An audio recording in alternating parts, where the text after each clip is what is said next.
ang ating korupsyon sa flood control project. Bilyong-bilyon ang budget para sa flood control, pero sa edukasyon, kumukurot sila ng 10%. 30% kumukurot. Papaano yung mga laboratory ng mga ating eskola ng bayan dito sa MSU? Mga engineering student, walang laboratory. Tama!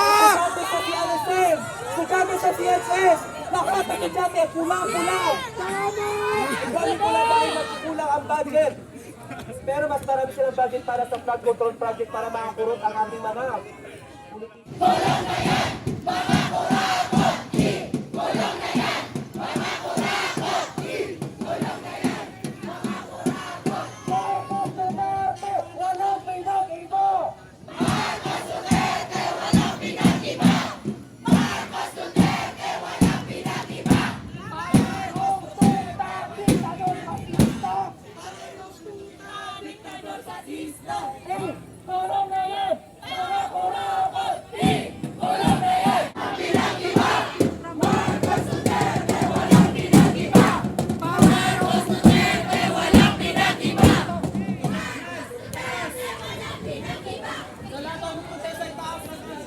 Itaas ang placards!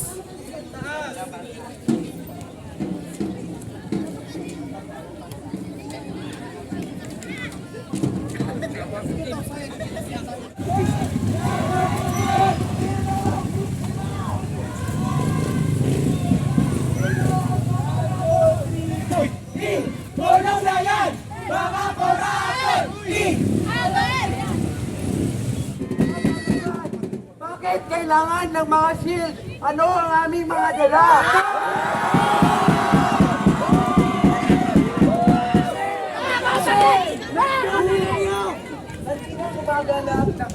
Nakita ko sa balita na hindi ng flood control ang kasama